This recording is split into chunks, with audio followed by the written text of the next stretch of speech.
তো আজকে ক্লাসটা শুরু করছি, ঠিক আছে? তো স্ক্রিনটা আমি শেয়ার করি, স্ক্রিন শেয়ার করলে দেখো দেখা যাচ্ছে কিনা। স্ক্রিনটা শেয়ার করলাম, ঠিক আছে? আচ্ছা,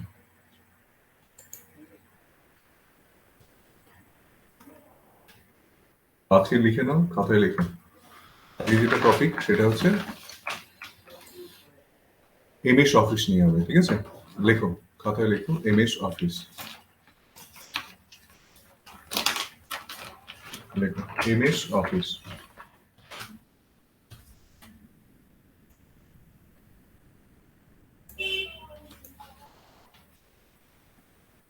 স্যার ইংরেজিতে তো? ইংরেজিতে? হ্যাঁ, এমএস অফিস বলে লেখো। তো এমএস অফিস বলতে মাইক্রোসফট অফিস, ঠিক আছে? তো মাইক্রোসফট অফিসের মধ্যে অনেকগুলো অ্যাপ্লিকেশন থাকে, এগুলোকে অফিস সুইট বলা হয়।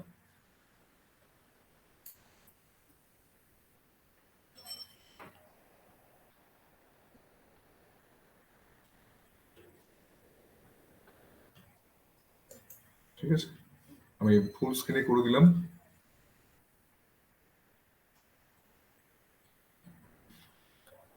তো এমএস অফিস, তো আজকের বিষয় হলো MS office, Microsoft office. MS এর ফুল ফর্ম কি? মাইক্রোসফট। মাইক্রোসফট একটা কোম্পানির নাম, মাইক্রোসফট কর্পোরেশন, ঠিক আছে? তো এমএস অফিস বলতে আমরা অফিসিয়াল কাজের জন্য যে ধরনের অ্যাপ্লিকেশন আমরা ইউজ করে থাকি, প্রধানত এমএস অফিসটাই সারা পৃথিবী জুড়েই বেশি করে ব্যবহার হয়, ওয়ার্ড, এক্সেল, পাওয়ার পয়েন্ট, ঠিক আছে? তো এগুলোরই বিস্তারিত জানতে হবে আমাদের। তার সঙ্গে শর্টকাট কি, শর্টকাট বলতে যেটা আমি কিবোর্ড দিয়ে ইউজ করতে পারি, এগুলো জানতে হবে। এগুলো কি হবে, এগুলো জানলে তুমি দক্ষতা যদি অর্জন করতে চাও তাহলে কিবোর্ডের শর্টকাট কি গুলো ভালো করে জানতে হবে, সেইগুলো সম্বন্ধেও জানা। তো আজকে এই নোটগুলো আমি তোমাদেরকে দেবো, এটা গ্রুপে শেয়ার করে দেবো। তো সেখান থেকে তোমরা এই এগুলো লিখে নেবে খাতায় বাড়িতে বসে, ঠিক আছে? এখন জাস্ট জেনে রাখো, বুঝে রাখো। বাড়িতে বসে কিন্তু প্র্যাকটিক্যালি খাতাতে কিন্তু লিখবে এগুলো, ঠিক আছে? তাহলে শুরু করছি আজকে ক্লাসটা, এমএস অফিস। তো মাইক্রোসফট অফিস, ঠিক আছে? মাইক্রোসফট অফিসের মধ্যে আমরা প্রথম যেটা মানে শিখি আমরা কাজ, যাতে যে অ্যাপ্লিকেশনে আমাদের কাজটা করতে হয় প্রথমে শিখতে হয়, সেটা হচ্ছে মাইক্রোসফট ওয়ার্ড, ঠিক আছে? তাহলে মাইক্রোসফট ওয়ার্ড কাকে বলে সেটা একটুখানি জেনে রাখো। মাইক্রোসফট ওয়ার্ডের সাহায্যে আমরা কি করতে পারি? চিঠিপত্র লেখা, প্যারাগ্রাফ রাইটিং, ঠিক আছে? তো এই ধরনের তুমি ছোট ম্যাগাজিনও তৈরি করতে পারো এর সাহায্যে। তো এই অ্যাপ্লিকেশনটার সাহায্যে আমরা ওয়ার্ড রিলেটেড, মানে টেক্সট রিলেটেড, ওয়ার্ড রিলেটেড যে ধরনের কাজগুলো সেগুলো করে থাকি। তো এখানে বলছে, দেখো ইংরেজিতে কি বলছে, যে Microsoft Word is a word processor that is incredibly powerful and amazingly simple to use. Microsoft Word is a allow user to create, edit and print document using a computer, ঠিক আছে? তো যখন এই কম্পিউটার আসেনি তখন কি হতো, typewriter ছিল না, টাইপিং ছিল, টাইপ করে টাইপরাইটার ছিল, টাইপরাইটারের সাথে কাজ করতে হতো আজ থেকে 10 বছর 15 বছর আগে। তো সেটা তো এখন উঠেই গেছে, এখন তো আর হয় না। এখন কম্পিউটারের সাহায্যে আমরা কি করি, সবকিছু কম্পিউটারাইজেশন হয়ে গেছে। তুমি সবকিছুই টেক্সট যা কিছু সবটাই আমরা কম্পিউটারে লিখি, ওয়ার্ড করে তারপরে প্রিন্ট করে দিই, তাই তো? তো সেই জন্য আমরা এই যে অ্যাপ্লিকেশনটা আছে মাইক্রোসফট ওয়ার্ড, এটার আমরা সাহায্য নেব। এটার সাহায্যে কি করে আমরা একটা প্যারাগ্রাফ রাইট করতে হয়, একটা লেটার রাইট করতে হয়, ঠিক আছে? কোনো ওয়ার্ড রিলেটেড যা কিছু, তুমি এখানে ম্যাগাজিনও তৈরি করতে পারো। তো সেই সব ধরনের ওয়ার্ড রিলেটেড যা কিছু আমরা সেটা তৈরি করতে পারবো। তো টাইপরাইটারে কি কি করতে হতো, একবারই টাইপ করার পরে সেখানে কিন্তু আর এডিট করতে তুমি পারতে না। তো এখানে মজার বিষয় হচ্ছে, আমি যদি একটা ফাইল ক্রিয়েট করি, সেই ফাইলটাকে আমি এডিট করতে পারবো প্রয়োজনে, তার চেঞ্জ করতে পারবো। একবার তৈরি করতে পারলে সেটাকে চেঞ্জ করে সেই ধরনের যদি কোনো রকম কোনো ডকুমেন্ট থাকে, আমি অতি সহজেই তাকে এডিট করে আমার একটা কপি আমি প্রিন্ট দিতে পারি, তাই না? প্রিন্ট, তাহলে প্রথমে একটা ফাইল ক্রিয়েট করছি, এডিট করতে পারবো এবং সেটা প্রয়োজনে আমার প্রয়োজনে আমি সেটাকে প্রিন্ট দিতে পারবো। এবং আরেকটা বিষয় কি, এখানে এখানে তুমি চাইলে এই যে সফট কপি আর হার্ড কপি কাকে বলবো সেটা জানতে হবে। সফট কপি যেটা বলি সেটা কাকে বলবো? সফট কপি হচ্ছে যেটা তুমি কম্পিউটারে করছো, তো সেটাকে কি বলে? Soft copy. আর সেটাকে যখন আমি প্রিন্ট আউট নিচ্ছি তখন তাকে কি বলে? Hard copy. তাহলে সফট কপি হচ্ছে যখন কম্পিউটারে যা কিছু টাইপ করছি সেটাকে সফট কপি বলা হয়, আর এটাকে যখন আমি প্রিন্ট আউট নিচ্ছি তখন সেটাকে কি বলে? Hard copy. তাহলে সফট কপি কাকে বলে, হার্ড কপি কাকে বলে, বোঝা গেল? ঠিক আছে। তো এখানে ওই যে ক্রিয়েট আমরা কি করি? সফট কপিটাই ক্রিয়েট করি, এডিটও সফট কপি করি, আর ওই সফট কপিটাকে আমরা প্রিন্ট করি। তো এক্ষেত্রে কি হয়, আমরা চাইলে এই সফট কপিটা কাউকে মেলে পাঠিয়ে দিতে পারি, কাউকে মেল করতে পারি, হোয়াটসঅ্যাপ করতে পারি, তাই না? এরকম অনেক মিডিয়া আছে যার মাধ্যমে আমি এই সফট কপিটাকে খুব সহজেই ডিজিটাল মিডিয়া মারফতে আমি আমি যেখানে খুশি আমি পাঠিয়ে দিতে পারি, পৃথিবীর যে কোনো প্রান্তে আমি পাঠিয়ে দিতে পারি অতি সহজে, তাই না? তো এই হচ্ছে তোমার মাইক্রোসফট ওয়ার্ড। এইবার মাইক্রোসফট ওয়ার্ডের কিছু শর্টকাট কি আছে। এই শর্টকাট কি বলতে কি বোঝায়? আগে যখন কম্পিউটারে মাউস পয়েন্টার আসেনি তখন কি হতো? তখন শুধু কিবোর্ড দিয়ে কাজ করতে হতো, কিবোর্ড দিয়েই কাজ করতে হতো, কমান্ড দিয়ে দিয়ে কাজ করতে হতো। তো তুমি এখানে কিন্তু সেই কমান্ড বলতে পারো, এগুলোকে সেই কমান্ড বলতে পারো, যে কমান্ড গুলো দিলে তোমাকে মাউস পয়েন্টারে হাত না দিয়েও তুমি কাজ করতে পারো। তো এগুলো কেন জানতে হয়, এগুলো কেন শিখতে হয়? কারণ এটা যদি তুমি জানো তাহলে কিন্তু খুব দ্রুত কম্পিউটারের কাজটা করতে পারবে, ঠিক আছে? কম্পিউটার কাজগুলো তুমি দ্রুত করতে পারবে। তো তার জন্য শর্টকাট কি গুলো জানতে হয় এবং শর্টকাট কি গুলো মুখস্থ রাখতে হয়। পরবর্তীকালে তোমার এখান থেকে কিন্তু প্রশ্ন আসবে। তো মাইক্রোসফট ওয়ার্ডে সেরকম শর্টকাট কি, যেমন এখানে অ্যাকশন কি, তুমি অ্যাকশন নিতে গেলে কি কি স্ট্রোক দিতে হবে তোমাকে, সেটা বাদিক ডানদিক করে দেয়া আছে। অ্যাকশন, তুমি যদি কোনো একটা নতুন ফাইল ওপেন করতে চাও তাহলে সিটিআরএল মানে কন্ট্রোল, মানে কিবোর্ডের যে কন্ট্রোল যে বাটনটা আছে, ঠিক আছে, সেটাকে প্রেস করে রেখে দিয়ে ও প্রেস করতে হবে। প্লাস মানে চেপে রেখে দিয়ে সাইমালটেনিয়াসলি একই সঙ্গে চেপে রেখে দিয়ে ও প্রেস করতে হবে। তাহলে কি হবে? তাহলে তুমি নতুন একটা ফাইল ওপেন করতে পারবে। এটা হচ্ছে শর্টকাট কি। এবার নিউ ফাইল, নতুন ফাইল যদি ক্রিয়েট করতে চাও, এগুলো এখন জাস্ট শুনে রাখো, যখন তোমরা প্র্যাকটিক্যালি করবে প্র্যাকটিক্যালিতে কিন্তু এই জিনিসগুলো আছে, আমি জাস্ট এখানে আলোচনা করে দিচ্ছি, ঠিক আছে? তো কন্ট্রোল প্লাস এন প্রেস করলে নতুন একটা ফাইল, নিউ ফাইল একটা ওপেন হয়ে যাবে। এবার যদি তুমি যে ফাইলটা ওপেন আছে সেটাকে যদি ক্লোজ করতে চাও, তার শর্টকাট কি? তুমি তো মাউস পয়েন্টার ক্লিক করলেও বন্ধ হয়ে যাবে, কিন্তু তুমি যদি মনে করো আমি কিবোর্ড দিয়ে করবো, তাহলে কিভাবে করবো? তাহলে সেই অ্যাপ্লিকেশনটাকে আমি বন্ধ করবো কি করে? তো তার জন্য কি শর্টকাট কি আছে? কন্ট্রোল চেপে রেখে দিয়ে ডাব্লিউ প্রেস করলে বন্ধ হয়ে যাবে। এবার সেভ অ্যাজ, এই যে সেভ অ্যাজ কথাটার মানে কি? মানে যখন আমরা কোনো কিছু টাইপ করি সেগুলো সবই কোথায় রাখা হয়? র্যান্ডম অ্যাক্সেস মেমোরিতে, কম্পিউটারের র্যাম বলা হয় একটা হার্ডওয়্যার, সেখানে লিখি আমরা, ঠিক আছে? সেটা কিন্তু প্রাইমারি মেমোরি, সেকেন্ডারি মেমোরি নয়। প্রাইমারি মেমোরি কিছু দিনের জন্য, কিছুক্ষণের জন্য ওখানে এই তথ্যগুলো স্টোর রাখে। কম্পিউটার যদি বন্ধ হয়ে যায়, কোনো কারণে যদি ইলেকট্রিসিটি চলে যায়, তাহলে কিন্তু ওর সমস্ত ডেটা মুছে যাবে, বুঝতে পারলে? ডেটাটা মুছে যাবে। তো সেই জন্য আমরা কি করি? সেভটা করি কোথায়? যেটা হচ্ছে সেকেন্ডারি মেমোরি। এবার সেকেন্ডারি মেমোরি কাকে বলে? ক্লাস শুরু হয়ে গেছে। তো সেকেন্ডারি মেমোরি কাকে বলে? সেকেন্ডারি মেমোরি মানে যেখানে আমরা সব তথ্য পার্মানেন্টলি রাখি, যেমন আমাদের হার্ড ডিস্ক, ঠিক আছে? যেমন আমাদের মোবাইল ফোনের ওই ছোট ডিস্কের বা চিপ যেটাকে বলি, ওই চিপের মধ্যে আমরা পার্মানেন্টলি সমস্ত তথ্য রাখি, বা আমাদের ইনবিল্ট যে মেমোরি আছে মোবাইল ফোনে সেটা। র্যাম কিন্তু প্রাইমারি মেমোরি, র্যাম কিন্তু পার্মানেন্টলি উপরে সঞ্চয় করা যায় না। সেকেন্ডারি মেমোরির মধ্যে কিন্তু কম্পিউটার সমস্ত তথ্য পার্মানেন্টলি স্থায়ীভাবে সঞ্চিত রাখে। কারণ হচ্ছে আমি যা কিছু করছি সবটাই কিন্তু আমার ওই র্যামের মধ্যে হচ্ছে। ফাইনাল যখন আমি সেভ করছি সেটা কিন্তু আমার কোনো একটা পার্মানেন্ট মেমোরির মধ্যে সেটা সেভ থাকছে। সেটা হতে পারে তোমার মোবাইল ফোনের ক্ষেত্রে ডিসকেট বা মেমোরি চিপ হতে পারে, ঠিক আছে? ফোন মেমোরি হতে পারে। আর কম্পিউটারের ক্ষেত্রে যেগুলো আমরা ডেস্কটপ পিসি বলে থাকি, সেটার জন্য আমরা কোথায় করি? হ্যালো। হ্যাঁ জয়গুরু, বলো। না, আমি ক্লাসে আছি গো। আমি পাঠাইনি, আমি নিজে পাঠিয়ে দিয়েছি ওকে, পাঠাতে পেরেছি আর কি। হ্যাঁ হ্যাঁ হ্যাঁ, হয়ে গেছে, টিকিট কাটাও হয়ে গেছে। হ্যাঁ হ্যাঁ হ্যাঁ, না অ্যাকোমোডেশনটা হয়নি, অ্যাকোমোডেশনটা করবো, আমি ক্লাসে আছি গো। ঠিক আছে, হ্যাঁ হ্যাঁ, ঠিক আছে। আচ্ছা, তাহলে এখানে তোমার যেটা বলার সেটা হচ্ছে সেভ, তাহলে সেভ ব্যাপারটা বোঝা গেল। সেভ মানে পার্মানেন্ট মেমোরিতে আমরা সেভ করছি। এবার সেভের দেখো কত রকম অপশন আছে এখানে। তুমি কিবোর্ড ইউজ করতে পারো। এখানে কিবোর্ড দিয়ে দুটো আছে, কন্ট্রোল এস করলে আমরা সবাই জানি, কিন্তু শিফট F12 আমরা জানি না। তো এটা প্রশ্ন আসতে পারে যে কন্ট্রোল এস ছাড়া তুমি আরেকটা কি শর্টকাট কি ইউজ করলে তুমি সেভ করতে পারো। তখন তোমাকে বলতে হবে শিফট চেপে রেখে দিয়ে F12। ঠিক আছে? তো এগুলো দেয়া আছে, এগুলো এক্সট্রা করে দেয়া আছে যদি তোমাকে কোনো রকম প্রশ্ন আসে তো তোমাকে বলতে হবে এই ধরনের শর্টকাট কিগুলো তোমাকে জানতে হবে, বা তোমাকে হয়তো কোনো শর্ট কোশ্চেন থাকবে সেখানে কিন্তু টিক দিতে হবে। ঠিক আছে? তো এইগুলো আছে। প্রিন্ট প্রিভিউ, ফাইনালি আমরা টাইপ করে নেওয়ার পরে আমাদের ডকুমেন্টটা রেডি হয়ে যাওয়ার পরে আমরা কি করি, প্রিন্টটাকে কেমন লাগবে প্রিন্ট করলে সেটা দেখতে চাইলে আমরা প্রিন্ট প্রিভিউ অপশন থেকে প্রিন্ট প্রিভিউ দেখে নিব। আগে থেকে দেখে নেওয়া, প্রিভিউ মানে আগে থেকে দেখে নেওয়া। তাহলে আগে থেকে দেখতে গেলে তাহলে আমরা এইভাবে দেখে নিতে পারবো। ঠিক আছে? এবার হচ্ছে প্রিন্ট। প্রিন্ট করতে গেলে কি করবে, কন্ট্রোল চেপে রেখে পি প্রেস করলে প্রিন্ট হয়ে যাবে, প্রিন্টের ডায়লগ বক্স আসবে। এগুলো তোমাদেরকে প্র্যাকটিক্যাল দেখাবো, এগুলো মুখস্থ রাখার কিছু দরকার নেই, কিন্তু জাস্ট জেনে রাখো। এবার শো হাইড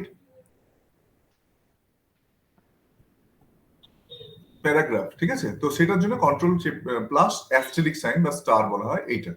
তো এইগুলো আছে, মেনলি এই জিনিসগুলো লাগে আমাদের, এগুলো আমরা প্র্যাকটিক্যাল যখন করব তখন আমরা দেখে নিতে পারবো। ঠিক আছে? তো এবার হচ্ছে স্পেল অ্যান্ড গ্রামার।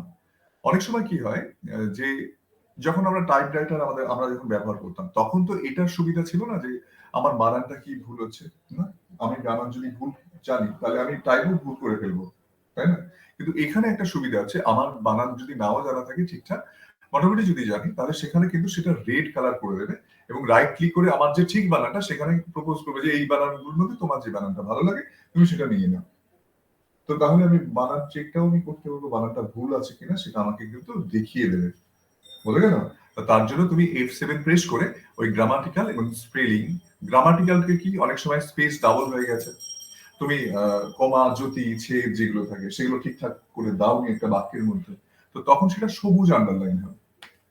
তাহলে বানান ভুল হলে রেড আন্ডারলাইন, আর যদি গ্রামাটিক্যাল মিস্টেক হয় তাহলে সবুজ আন্ডারলাইন হবে। ঠিক আছে? এবার চলে আসো হেল্প।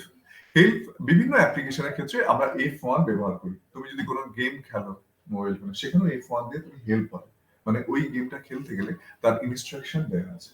তাহলে এই অ্যাপ্লিকেশনটার জন্য তুমি যদি চাও আরো ডিটেইলস কোনো ইনফরমেশন তুমি জানতে আগ্রহী, তাহলে কিন্তু তুমি F1 থেকে দেখে দেখে অনেক কিছু ইনফরমেশন পেয়ে যাবে। বুঝা গেল? তাহলে F1 হচ্ছে তোমাকে হেল্প করবে। ফাইন্ড, ফাইন্ডটা কি? ফাইন্ড হচ্ছে যদি কোনো তোমার একটা লিখেছো, অনেকটা ডকুমেন্ট লিখেছো, তার মধ্যে যদি কোনো একটা নাম, যদি কোনো একটা ওয়ার্ড সেটাকে তুমি সার্চ করতে চাইছো, দেখতে চাইছো সেটা কোথায় কোথায় আছে, তাহলে সেটা কন্ট্রোল এফ করলে ফাইন্ড অপশনটা চলে আসবে। তুমি কিবোর্ড ক্লিক করেই করতে পারো। তাহলে এইগুলো কিবোর্ড দিয়েই করতে পারো। কিবোর্ডটা জানলে কি সুবিধা, তোমাকে কিন্তু আর মাউস পয়েন্টারে হাত দিতে হবে না, সঙ্গে সঙ্গে তুমি কাজটা করতে পারছো। তাহলে দক্ষতার জন্য তোমাকে কিবোর্ডের এই ফাংশন গুলো জানতে হবে। যত তুমি ভালো করে জানবে তাহলে তুমি কুইক কাজ করতে পারবে। এই জন্য শর্টকাট কিগুলো জানা খুব আবশ্যক। আরেকটা সুবিধা কি, যদিও এই ভার্সন যদি চেঞ্জ হয়, মানে ধরো এখন ওয়ার্ডের একটা ভার্সন আমি ইউজ করছি, ওয়ার্ড 7, তারপরে 12, 11 এরকম তো আছে, 11, 12 এরকম আছে। তো পরবর্তীকালে দেখা যায় যে যেকোনো ভার্সনেই হোক না কেন শর্টকাট কিগুলো কিন্তু একই থেকে যায়। তাহলে এটা একটা সুবিধা, যদি শর্টকাট কিটা ভালো করে জানো তাহলে অন্য ভার্সনে গিয়েও তোমার একটা ফ্যামিলিটি থেকে যাবে যে এটা দিয়ে কাজটা তুমি করে নিতে পারো, চট করে সেই কাজটা চলে আসবে। এটাও একটা বিষয়। এবার হচ্ছে রিপ্লেস। রিপ্লেসটা কি? রিপ্লেস হচ্ছে তুমি ধরো একটা বিরাট ডকুমেন্ট বানিয়েছো, কারোর জন্য হয়তো একটা দলিল বানিয়েছো, সেখানে একজনের নাম বারবার হয়তো ভুল হয়ে গেছে নামের বানানটা, তাহলে তুমি কোথায় কোথায় তার নাম আছে সেটা বুঝবে কি করে, নামের বানানটা বা নামটাই হয়তো ভুল হয়েছে। তো তাহলে তুমি কি করতে পারো, রিপ্লেস করতে পারো। রিপ্লেস করলে কি হবে, যত জায়গায় ওই নাম পাবে, ওল্ড যে নামটা আছে, নিউ যে তুমি নামটা দিতে চাইছো সেই নামটা সমস্ত জায়গাতে কিন্তু রিপ্লেস হয়ে যাবে at a glance, তোমাকে কিছু করতে হলো না। এই এই সুবিধাগুলো কিন্তু কম্পিউটারে সাহায্যে আমরা করতে পারি ওয়ার্ডে। ঠিক আছে? তো এই ধরনের কাজগুলো তুমি করতে হবে। গো টু কন্ট্রোল জি, মানে গো টু মানে তোমার কার্সারটা কোথায় যাবে সেটা নির্ণয়ের জন্য। এবার হচ্ছে কার্সার মুভমেন্ট। কার্সার কাকে বলে, যেটা দেখবে কম্পিউটারে ওপেন করার সময় যেটা ব্লিঙ্কিং করে, জলে নেমে, ব্লিঙ্কিং মানে জলে নেমে, তো সেটাকে বলা হয় কার্সার। এই কার্সার মুভমেন্টের জন্য বিভিন্ন ধরনের কিন্তু তোমার শর্টকাট কি আছে, সেগুলো দেখো এখানে লেখা আছে। Select all entire document, entire মানে সমস্ত ডকুমেন্টকে যদি তুমি অ্যাট এ গ্লান্স সিলেক্ট করতে চাও তাহলে কন্ট্রোল চেপে রেখে এ প্রেস করলেই সমস্ত ডকুমেন্টটা সঙ্গে সঙ্গে সিলেক্টেড হয়ে যাবে। ঠিক আছে? তো তারপর select from cursor to beginning of line, লাইনের প্রথম থেকে করতে গেলে শিফট চেপে home, select from cursor to end of line, shift চেপে end, go to beginning of line, মানে লাইনের প্রথমে যেতে গেলে দেখো পরপর লেখা আছে, লাইনে যদি প্রথমে যেতে চাও তাহলে গো to beginning of line home, go to end of line যদি শেষে যেতে চাও, go to beginning of document, একটা ডকুমেন্টের প্রথমে মানে পুরো ফাইলটার প্রথমের দিকে যদি চলে যেতে চাও তাহলে কন্ট্রোল হোম, যদি পুরো ফাইলটার নিচে নামতে চাও তাহলে গো টু এন্ড অফ ডকুমেন্ট, যদি করতে চাও তাহলে কন্ট্রোল চেপে এন্ড অপশন, এন্ড হচ্ছে একটা কি, কিবোর্ডে দেখবে এন্ড বলে লেখা আছে, তাহলে সিটিআরএল একটা কি, এই দুটো সাইমালটেনিয়াস প্লাস মানে সাইমালটেনিয়াসলি বাড়তে মানে একসঙ্গে প্রেস করতে হবে, করলে এই কাজটা হবে। তাহলে এইটা করলে কি হবে, ওই যে কার্সারটা তোমার মুভমেন্টটা হবে, ঠিক আছে, কার্সার মুভমেন্টটা এইভাবে তুমি কিবোর্ড থেকে প্রেস করে কিন্তু করতে পারো, ঠিক আছে। এবার চলে আসো ফরম্যাটিং। ফরম্যাটিং বলতে, ফরম্যাটিং মানে বিভিন্ন ধরনের ওয়ার্ড এক্সেল মানে সরি বিভিন্ন ধরনের যে আমরা ফরম্যাট থেকে শুরু করে যে তোমার এগুলো থাকে আর কি, লেখাগুলো থাকে তার তো বিভিন্ন হরফ হয়, এটাও একটা ফরম্যাটিং, একটা স্টাইল হয়, ঠিক আছে। এবার সেটা তুমি ডকুমেন্টের মধ্যে থেকে কাট কপি থেকে শুরু করে, অ্যালাইনমেন্ট থেকে শুরু করে, জাস্টিফাই থেকে শুরু করে, তো ঠিক আছে, বুলেটেড লিস্ট, ইনডেন্ট, এই সমস্ত বিষয়গুলো আছে। তো এইগুলো করতে গেলে কিভাবে করবে, তো সেগুলোর ইনস্ট্রাকশন এখানে দেওয়া আছে। কাট করতে গেলে মানে অবশ্যই সিলেক্ট করতে হবে, তোমাকে কাকে কাট করতে চাইছো জানাতে হবে সিলেকশন করে, তাহলে তার শর্টকাট কি, কন্ট্রোল চেপে রেখে এক্স, কেটে যাবে সেটা, কনকেটিনেশন মানে কেটে যাবে। কপি করতে গেলে কন্ট্রোল চেপে রেখে সি করলে সেটা কপি হবে, মানে সেখানে থাকবে, অথচ সেটা অন্য জায়গায় যখন পেস্ট করবে দুটোই থাকবে, দুটোই এক্সিট করবে। কিন্তু কাট করলে সেখান থেকে কিন্তু চলে যাবে, যেখানে পেস্ট করছে সেখানে থাকবে, কিন্তু যেখান থেকে কাট করলে সেখানে আর থাকবে না, বুঝলে না। পেস্ট, পেস্ট মানে কি করো, এঁটে দিই না আমরা কোনো কিছু আঠা দিয়ে যেমন এঁটে দিই, তো পেস্ট করো, তো যেটাকে কাট করলে সেটা ওয়ার্ড ডকুমেন্ট তোমার যেটা আছে সেই ডকুমেন্টে যেখানে তুমি কার্সারটা রেখে পেস্ট করতে চাইছো সেখানে কন্ট্রোল ভি করলে সেটা পেস্ট হয়ে যাবে। আনডু রিডু এসব আছে। আনডু মানে এখানে একটা সুবিধা কি, তুমি হয়তো কিছু করে ফেলেছো, হঠাৎ দেখলে ভুল হয়ে গেল, তাহলে তুমি সেটাকে আনডু করতে পারো যদি সেভ না করো। সেভ করে ফেলে কিন্তু ওই পর্যন্ত যাবে, সেভ না করলে তুমি কিন্তু কন্ট্রোল জেড করলে আনডু করতে পারবে, কতদূর আনডু করতে পারবে, যতদূর পর্যন্ত তুমি সেভ করেছো, ঠিক আছে। তো এইভাবে কন্ট্রোল জেড, তোমার হঠাৎ করে ভুল হয়ে গেছে, আরে ভুল হয়ে গেল, কি হয়ে গেল, তো তোমার চিন্তা নেই, কন্ট্রোল জেড করলে সেই আগের অবস্থায় তুমি ফিরে যাবে। আবার তোমার মনে হতে পারে না না আগেরটাই ঠিক ছিল, যেরকম ছিলাম সেরকম তেমনই ভালো, তো তখন আবার control Y, redo, undo, redo, ঠিক আছে। তো এই জিনিসগুলো আছে। এবার দেখো ফরম্যাট পেইন্টার, তো ফরম্যাট পেইন্টারটাও কিন্তু এই ধরনের একটা, ফরম্যাট পেইন্টার এই ধরনের একটা শর্টকাট কি। ফরম্যাট পেইন্টার কি হবে, ধরো তোমাকে কেউ একটা মেল পাঠিয়েছে বা তোমাকে একটা সিভি বা যেটাকে আমরা বায়োডাটা বলি তোমাকে পাঠিয়েছে তোমার বন্ধু, তোমাকে বলেছে যে তুই ভাই ওই যেরকম আছে সেই ফরম্যাট, সেই ফন্ট, সেই কালার দিয়ে আমাকে পাঠা। তো তুমি যখন সেই ফাইলটা ডাউনলোড করলে দেখলে তুমি তার মধ্যে ফন্ট টন গুলো কিছু বুঝতে পারছো না, তো তখন কি করবে, তুমি এই ফরম্যাট পেইন্টার দিয়ে কিন্তু একই সেম জিনিস তুমি কিন্তু তোমার এর মধ্যে পেস্ট করে দিতে পারো, তাহলে তোমার ডকুমেন্টের মধ্যে ওই ফরম্যাট প্রিন্টারের যা আছে সেখানে তোমার মধ্যে কিন্তু সেটার মধ্যে অ্যাপ্লাই হয়ে যাবে। তো ফরম্যাট প্রিন্টার আর কিছুই নয়, বা সেম ফরম্যাট আরেকটা কোনো ডকুমেন্টের উপর কোনো লেখার উপরে তুমি অ্যাপ্লাই করে দিতে পারো অ্যাট এ গ্লান্সে, শুধু জাস্ট ড্র্যাগ করে বুলিয়ে দিতে হবে সিলেক্ট করে, ঠিক আছে। এবার চলে আসো অ্যালাইনমেন্ট। অ্যালাইনমেন্ট মানে লেখাটা কোন দিকে থাকবে, বাঁ দিক, ডান দিক, মিডিল, এগুলো দেখো না লেখার মধ্যে থাকে, তো সেটা তুমি অ্যালাইনমেন্টটা কোথায় করবে, তুমি লেখার বাঁ দিক দিয়ে সব সমান থাকবে, লেখা আমরা দেখি না অনেক থাকে, যেমন পেপার থেকে দুদিকেই সমান, আবার কিছু থেকে মাঝখানটা সমান, দুদিকে অ্যাভেলেবল থাকে, তাই না। আবার থেকে লেফট অ্যালাইনমেন্ট মানে বাঁ দিকে সব সমান, রাইট অ্যালাইনমেন্ট যেমন উর্দু ভাষী গেল থাকে, তাদের ডান দিকে লেখাগুলো সব সমান, লাইনগুলো সব সমান। তো এইগুলোকে বলা হচ্ছে রাইট অ্যালাইনমেন্ট। আর জাস্টিফাইড, জাস্টিফাইড পেপার দেখেছো তোমরা, পেপারের মধ্যে দেখবে লেখাগুলো দুদিকেই সমান হয়ে শেষ হয়ে গেছে, তাহলে এটাকে কি বলবে, জাস্টিফাইড, ঠিক আছে। এবার ডিলিট, যদি প্রিভিয়াস ওয়ার্ডটাকে যেখানে কার্সারটা আছে তার, কার্সারটা যেখানে আছে তার আগের ওয়ার্ডটাকে যদি ডিলিট করতে চাও তাহলে কন্ট্রোল চেপে রেখে ব্যাক স্পেস দিলেই ডিলিট হয়ে যাবে, ঠিক আছে। অ্যাপ্লাই বুলেটেড লিডস, বুলেট বলতে এমফ্যাসিস করা, কোনো লেখাকে তুমি যদি জোর দিতে চাও তাহলে তার জন্য কিন্তু তোমার এখানে বুলেট অপশন আছে, সেই বুলেটটাকে দিতে হবে। যেমন অনেক কথা থাকে না যেখানে তোমার গোল একটা সাইন দিচ্ছ বা হাতের সাইন দিচ্ছ বা স্টার দিচ্ছ, তো এগুলোকে বলা হচ্ছে বুলেট, মানে তুমি লেখার কথাগুলোর উপরে জোর দিতে চাইছো, তাই না। তো এইগুলোকে বলা হচ্ছে বুলেট। ইন্ডেন্ট, ইন্ডেন্টটা কি, ইন্ডেন্ট হচ্ছে ট্যাব সেটিং, ট্যাবটা সেটিং যখন তোমরা প্র্যাকটিক্যালি করবে কন্ট্রোল এম প্রেস করলেও কিন্তু তুমি ট্যাব সেটিংটা করতে হবে। কিভাবে করবে এগুলো প্র্যাকটিক্যালি তোমাদেরকে দেখানো হবে, এগুলো এখন মাথায় রাখো। জাস্ট যখন প্র্যাকটিক্যালি করবে তখন এগুলো দেখে দেখে করবে। আর আমি এটা ক্লাসটা নিচ্ছি, এইগুলো যা যা শর্টকাট কি আছে পরবর্তীকালে শেখার পরে বা শেখার মাঝে মাঝে যখন তোমার ওয়ার্ডটা শেখা হয়ে গেল, তাহলে ওয়ার্ডের মধ্যে আমি যা যা বললাম সেগুলো কিন্তু নিজেরা একবার কম্পিউটারে প্র্যাকটিস করবে। ঠিক আছে? তাহলে এই শর্টকাট কিগুলো তোমাদের মাথার মধ্যে গেঁথে যাবে, মুখস্থ করার কোনো দরকার নেই। আমি জাস্ট বলে রাখছি। পেজ ব্রেক যদি দিতে চাও কন্ট্রোল চেপে রেখে এন্টার প্রেস করলে পেজ ব্রেক হয়ে যাবে। ঠিক আছে? আচ্ছা, এবার হচ্ছে কি না টেক্সট স্টাইল, ফন্ট অন যেগুলো ব্যাপারগুলো আছে, মানে ফন্ট ফেস, হরফ যেটাকে বলি। ঠিক আছে? হরফ কাকে বলে? যেমন ধরো আজকাল পত্রিকা, ওই যে আজকাল লেখাটা আছে, আজকাল কথাটা লিখেছো আজকাল পত্রিকা, এখন তো আর সব ডিজিটাল হয়ে গেছে, তো তবুও ডিজিটাল মারফতে তো সেই স্টাইলগুলো থাকে। তো ওই যে আজকাল লেখাটা ওটা কে, ওই ফন্টটা স্টাইলটা কে দিয়েছিলেন জানো? ওটা হচ্ছে সত্যজিৎ রায় দিয়েছিলেন। তো এরকম, হ্যাঁ সত্যজিৎ রায় ওই আজকাল লেখার যে স্টাইলটা, ঠিক আছে? তো ওনারা তো প্রিন্টিং নিয়েও কাজ করতেন। তো এই ধরনের অনেক ধরনের ফন্ট হয়, হরফ যেটাকে আমরা বলি, বিভিন্ন স্টাইল হয় না লেখা, তো সেই হরফটা কিন্তু সেটাকে আমরা বলি ফন্ট ফেস। তো এই ফন্ট ফেস গুলো বিভিন্ন রকম হয়, তো সেগুলো যখন তোমরা প্র্যাকটিক্যালি করবে সেগুলো দেখে নেবে। ফন্ট সাইজ ছোট বড়, কতটা বড় হবে কতটা ছোট হবে, তাই না? সেটাকে আমরা বলবো ফন্ট সাইজ। বোল্ড মানে সেটাকে বোল্ড করে দেওয়া, কালো করে দেওয়া। আইটালিক মানে হেলে থাকবে।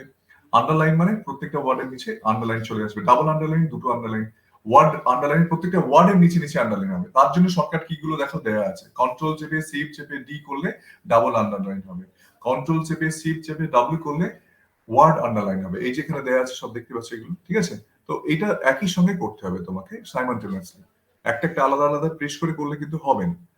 অল ক্যাপস মানে হয়তো এরকম হয়েছে তুমি ছোট হাতে লিখে ফেলেছো, কিন্তু তোমাকে বললো যে সবগুলো বড় হাতে করতে হবে, তাহলে সিলেকশন করে আর তোমাকে মুছে লেখার দরকার নেই, কন্ট্রোল শিফট এ করবে, সব বড় হাতে হয়ে যাবে একই সঙ্গে। সব অবশ্যই সিলেক্ট করতে হবে তুমি কাকে কাকে বড় হাতে করতে চাইছো, সিলেকশন করে এটা করলেই কিন্তু হয়ে যাবে। চেঞ্জ কেস, আপার কেস থেকে লোয়ার কেস, লোয়ার কেস থেকে আপার কেস, আপার কেস মানে বড় হাতে, লোয়ার কেস মানে ছোট হাতে। তাহলে এই ধরনের চেঞ্জ গুলো তুমি ইজিলি করতে পারবে। এবার দেখো সুপারস্ক্রিপ্ট সাবস্ক্রিপ্ট। তুমি সুপারস্ক্রিপ্ট H2 এসে পড়ো, যেমন সংকেত হয়, তো H2 টা কিন্তু পাশে লিখতে হবে, লেখার পরে ওটাকে সিলেক্ট করে কন্ট্রোল প্লাস ইকুয়ালটা দিলেই কিন্তু নিচুতে নেবে, নিচে থেকে কিন্তু নেমে যাবে, নিচু হয়ে যাবে। তো দেখো তারপর এটা সুপার 2 টু দি পাওয়ার 6 এক্সপোনেন্টেশন বা ঘাত আমরা দিই না, এক্সপোনেন্টেশন বলি। ঠিক আছে? তো সেক্ষেত্রে কি হবে, তোমার ওই এস এর পাশে 4টা বসাতে হবে, যেমন বড় পরি থাকবে, কিন্তু 4টাকে সিলেক্ট করার পরে কন্ট্রোল শিফট ইকুয়াল টু দিলেই কিন্তু উপরের দিকে এরকম উঠে যাবে। দেখতে পাচ্ছ নিশ্চয়ই এখানে, এই যে এটা সুপারস্ক্রিপ্ট, এটা সাবস্ক্রিপ্ট। কিভাবে করবে সেটা বলবো। এবার যদি মনে করো তুমি হাইপার লিঙ্ক করবে, হাইপার লিঙ্ক মানে কোন টেক্সটের সঙ্গে যদি অন্য কোনো ফাইল, অন্য কোনো ছবি, পিকচার ইত্যাদির সঙ্গে তুমি কানেক্ট করতে চাও, মানে সেই ফাইলটার সঙ্গে কানেক্ট করতে চাও, তো সেটাকেই বলা হচ্ছে হাইপার লিঙ্ক। তো হাইপার লিঙ্ক করতে গেলে কন্ট্রোল কে প্রেস করে সেই ফাইলটাকে তোমাকে কানেক্ট করে দিতে হবে। কানেক্ট করে দিলে কি হবে, এখানে এই যে তোমার এই যে দেখতে পাচ্ছ এখানে হাত দিলেই এখানে কন্ট্রোল চেপে রেখে এখানে হাতের সাইন চলে আসবে। ঠিক আছে? কন্ট্রোল চাপলে আর মাউসটা দিলে এরকম হাতের সাইন চলে আসবে। বুঝতে পারলে? তার মানে সেটা হাইপার লিঙ্ক করা আছে। কি করা আছে? হাইপার লিঙ্ক করা আছে। এবার হচ্ছে টেবিল। দেখো এই যে তোমার পুরো জিনিসটা দেখতে পাচ্ছ এটাও একটা টেবিল, তাহলে এখানে টেবিলে কটা কলম আছে দেখো, একটা কলম, দুটো কলম, আর এগুলো কিন্তু প্রত্যেকটা রো, এগুলো রো। ঠিক আছে? তাহলে এখানে কটা রো আছে, 1 2 3 4 5 6 7 8 9 10 11। ঠিক আছে? 11। আর এটাকে নিয়ে 12টা রো হবে, এটা করে যদি তুমি রো ধরো 12টা রো। কলম কটা হবে? একটা, দুটো কলম হচ্ছে, এইটা একটা কলম, এটা একটা। ভার্টিক্যালি থাকে কলমগুলো, ভার্টিক্যালি মানে উলম্ব থেকে, আর হরাইজন্টাল বা অনুভূমিক, অনুভূমিক যেগুলো থাকে সেগুলো, অনুভূমিক যেগুলো অ্যালাইন থাকে সেগুলোকে বলা হয় রোজ। ঠিক আছে? তাহলে রো আর কলম মিলেই কিন্তু টেবিলটা তৈরি হয়েছে। এইবার দেখো এখানে টেবিলটা বলতে এই টেবিলের মধ্যে যদি তুমি মনে করো যে গো টু নেক্সট সেল, এটাকে সেল করা আছে। সেল কাকে বলবে, যে কলম আর রো মিলে এটা একটা সেল, এটা একটা ইন্ডিভিজুয়াল সেল, এটা একটা ইন্ডিভিজুয়াল সেল, এইটা একটা ইন্ডিভিজুয়াল সেল, এরকম প্রত্যেকটা কিন্তু আলাদা আলাদা সেল তৈরি হয়েছে, তাই না? তো এখানে যদি তুমি কার্সারটাকে নেক্সট সেলে নিয়ে যেতে চাও তাহলে ট্যাব প্রেস করলেই কিন্তু পরের সেলে কার্সারটা চলে যাবে। যদি গো টু প্রিভিয়াস সেলে যেতে চাও তাহলে শিফট চেপে ট্যাব করলে আগের সেলে রিটার্ন চলে আসবে। বিগিনিং অফ অল কলম, কার্সারটা যেখানেই থাকুক না কেন একদম প্রথমে কলমের প্রথমের দিকে চলে আসবে। তো এই জিনিসগুলো এখানে লেখা আছে, তোমরা দেখে নেবে, জাস্ট এগুলো কিন্তু খাতায় লিখবে সুন্দর করে।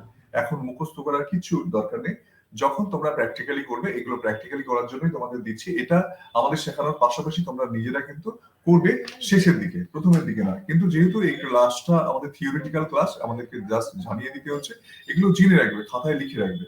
যখন এই ওয়ার্ডের ক্লাস হবে এগুলো কিন্তু তোমরা দেখবে প্র্যাকটিক্যালি হয়ে গেলে, ক্লাসটা হয়ে গেলে, মানে প্র্যাকটিক্যাল ক্লাসটা হয়ে গেলে এগুলো সব দেখবে এবং এগুলো মনে রাখবে, তখন মনে রাখবে। একবার করলেই মনে থাকবে, এখন মুখস্থ করার কিছু নেই, প্র্যাকটিক্যাল করলে মাথার মধ্যে থেকে যাবে, ঠিক আছে? তো এইরকম ভাবে এখানে পরপর অপশন গুলো দেওয়া আছে। Highlight to beginning of row যদি করতে চাও, go to end of row, একটা রো এর শেষে যদি যেতে চাও, highlight to end of row, row এর প্রথমটাকে যদি হাইলাইট করতে চাও, কলম ব্রেক, আরেকটা কলম যদি তৈরি করতে চাও তাহলে কিভাবে করবে, কন্ট্রোল শিফট এন্টার প্রেস করে আরেকটা কলম কিন্তু তৈরি হয়ে যাবে। এগুলো পরপর কিন্তু দেওয়া আছে, ঠিক আছে? এবার চলে আসি মিসলেনিয়াস। মিসলেনিয়াস যেমন কপিরাইট সিম্বল, তার জন্য কিন্তু শর্টকাট কি আছে দেখো, অল্টার কন্ট্রোল সি প্রেস করলে কপিরাইট সিম্বল চলে আসবে। ডেট ফিল্ড, অনেক সময় কি হয় আমরা চিঠিপত্র লিখি, চিঠিপত্র লেখার সময় ডেটটা অটোমেটিক্যালি ফিল্ড হয়ে যাবে, অল্টার শিফট ডি প্রেস করলে তোমার একটা উইজার্ড চলে আসবে, সেই উইজার্ড থেকে তুমি যে ধরনের ফরম্যাটটা চাইছো সেই ফরম্যাটটা কিন্তু দিতে পারো।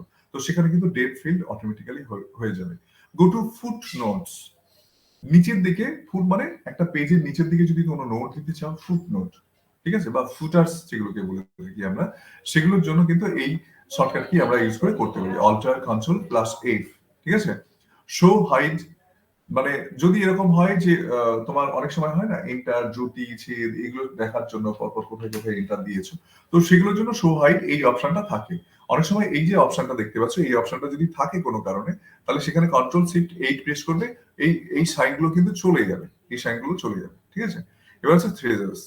তো এইটা হচ্ছে তোমার অনেক সময় অ্যান্টোনিম, সিনোনিম, সমার্থক শব্দ, বিপরীতার্থক শব্দ, ইংলিশ শব্দ ভান্ডার কিন্তু তুমি যদি এখান থেকে বাড়াতে চাও, তার সমার্থক, বিপরীতার্থক, তো এইটাও কিন্তু সুন্দরভাবে এখানে আছে, যেটা শিফট F7 এ একটা শব্দের সমার্থক শব্দ, বিপরীতার্থক শব্দ, সেগুলো কিন্তু দেখে নিতে পারো, ঠিক আছে? গুড, নাইস, ফাইন, এই ধরনের ব্যাপার। তো এর বিপরীতার্থক শব্দ আগলি, ঠিক আছে? বা এই ধরনের যে কোনো শব্দে তোমার সমার্থক শব্দ আর বিপরীতার্থক শব্দ, এইগুলো সমস্ত কিছু এখানে পেয়ে যাবে ইংলিশ। তো এগুলো তোমার কাজে লাগাতে পারো তুমি, ঠিক আছে? তাহলে মিসলেনিয়াসে এগুলোই তোমাদেরকে বলা, এগুলো তোমরা এক্ষুনি প্র্যাকটিস করবে না, তোমাদের এই ওয়ার্ডটা শেষ হবে, ওয়ার্ড শেষ হয়ে গেলে এটা প্র্যাকটিস করবে, এটাই বলা, ঠিক আছে? এবার যেটা বলা ওয়ার্ডের ক্ষেত্রে, তোমার বাই ডিফল্ট নেম কি হয় এটা লিখে নাও হাতে। বাই ডিফল্ট, তুমি ধরো মেশিনে নাম না দিলে কম্পিউটার নিজে থেকে যে ফাইলের নামকরণ করে তাকে বাই ডিফল্ট নেম বলা হয়, ঠিক আছে? বাই ডিফল্ট নেম তোমাকে প্রশ্ন করতে পারে, বাই ডিফল্ট নেম, তুমি যদি বাংলা ইংরেজিতে যা খুশি লেখো, তাহলে বাই ডিফল্ট নেম কাকে বলবে? যদি তুমি নাম না দাও তাহলে কম্পিউটার নিজে থেকে যে নামটা দেয়, ওই ফাইল, যে ফাইলটা ক্রিয়েট করেছো, তো সেটাকে বলবে by default name, by default name, by default name, ঠিক আছে? তাহলে বাই ডিফল্ট নেম এর ক্ষেত্রে কি, ডকুমেন্ট 1 লিখে রাখবে, ডকুমেন্ট 1, ডকুমেন্ট 1, DOCUMENT 1, ঠিক আছে? এরপরে আরেকটা ফাইল তৈরি করলে তুমি যদি নাম না দাও তাহলে ডকুমেন্ট বাই ডিফল্ট নেম কাকে বলে? বাই ডিফল্ট নেম এর ক্ষেত্রে ডকুমেন্ট 1 লিখে রাখো, ডকুমেন্ট 1, বাই ডিফল্ট নেম হচ্ছে ডকুমেন্ট 1, ডকুমেন্ট 2, ডকুমেন্ট 3, এরকম ভাবে তুমি যতগুলো ক্রিয়েট করবে, তুমি যদি নাম না দাও তাহলে ও নিজে থেকে কিন্তু এরকম নাম দিতে থাকবে, ডকুমেন্ট 1, ডকুমেন্ট 2 করে দিতে থাকবে নাম, ঠিক আছে? ডকুমেন্ট, এটা শুনে নিবি, ঠিক আছে? এটা শুনে শুনে লিখবি, আবার পরে আমি বলে দিচ্ছি, বারবার শুনে নিবি, ঠিক আছে? তাহলে ডকুমেন্ট 1, ডকুমেন্ট 2, ডকুমেন্ট 3 এরকম ভাবে নাম দেবে, যদি তুই নাম না দিস, ঠিক আছে? যদি নাম দেয়া হয় তাহলে কিন্তু নাম আবার এখানে তুমি যেটা নাম দেবে সেটা কিন্তু দিয়ে দেবে, ঠিক আছে? বুঝে গেল? আচ্ছা, আর এক্সটেনশন নেম, এক্সটেনশন নেমটা লেখো, extension name, EXTENTION, extension name.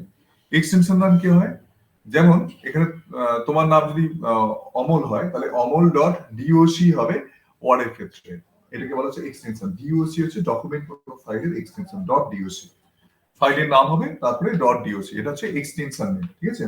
Dot DOC, এটাকে কি বলবে? এক্সটেনশন নেম, ডট ডিওসি হচ্ছে এক্সটেনশন নেম। তাহলে বাই ডিফল্ট নেম কাকে বলে সেটা বলে দিয়েছি, শুনে শুনে লিখে নেবে। আর হচ্ছে এক্সটেনশন নেম, এক্সটেনশন মানে, ঠিক আছে, এক্সটেনশনের নামের পাশে যেটা থাকে সেটা এক্সটেনশন। যেমন কোনো ফাইলের নাম যদি ডট দিয়ে ডিওসি থাকে তখন তোমাকে সেটা কি বুঝতে হবে, এটা একটা মাইক্রোসফট ওয়ার্ডের ফাইল। কি বুঝবে? মাইক্রোসফট ওয়ার্ডের ফাইল। ডট ডিওসি দিয়ে তোমার ঠিক দিল এক্সেল ফাইল, ওয়ার্ড ফাইল, ঠিক আছে? তারপর হচ্ছে পাওয়ার পয়েন্ট ফাইল, তুমি কি করবে? Word file, Microsoft Word file ঠিক দেবে, তাই না? তো এইটা হচ্ছে এক্সটেনশন নাম, বোঝা গেল? আচ্ছা, এবার চলে আসি এক্সেল। তাহলে এতক্ষণ ধরে ওয়ার্ড নিয়ে বললাম, ওয়ার্ডের সাহায্যে আমরা কি করবো সেটা বললাম। ওয়ার্ডের সাহায্যে আমরা অ্যাকচুয়ালি কি করবো? তোমরা যে অফিস ম্যানেজমেন্ট শিখতে এসেছো এখানে, তাহলে অফিস ম্যানেজমেন্ট কি? অফিসে আমরা তো নিশ্চয়ই চিঠিপত্র করবো, ঠিক আছে? প্যারাগ্রাফ রাইট করা, কোনো কিছু লেখা, বয়ান লেখা, তো এই ধরনের অনেক কিছু তোমাকে করতে হবে অফিসিয়াল কাজ। তো সেগুলোর জন্য আমরা মাইক্রোসফট ওয়ার্ডে কাজ করবো। সেটার জন্য তোমরা ওয়ার্ড শিখছো, মাইক্রোসফট ওয়ার্ড, কি না? তো এরপরে হচ্ছে মাইক্রোসফট এক্সেল। এক্সেলটা কি তোমার এখানে কি বলা হচ্ছে দেখো, Microsoft Excel is a spreadsheet software developed by Microsoft. Spreadsheets are a great tool for doing math-related job. Excel is widely used for small-scale accounting-related work. ঠিক আছে? তাহলে আমরা এক্সেল এর সাহায্যে কি করে থাকি বুঝতেই পারছো, অঙ্ক, calculation, mathematical calculation, financial calculation, এই ধরনের যে কাজগুলো আমরা করে থাকি সেটা কিসে করি? আমরা এক্সেল এর সাহায্যে করি। হ্যাঁ, এক্সেল এর সাহায্যে তুমি এক্সেল এর কিছু ওয়ার্ড, এক্সেল বা ওয়ার্ডের মতো কিন্তু অনেক কিছু লিখতে পারো, ওয়ার্ডের মতো লিখতে পারবে, এখানে ওয়ার্ডের মতো এগুলো ব্যবহার করা যায়।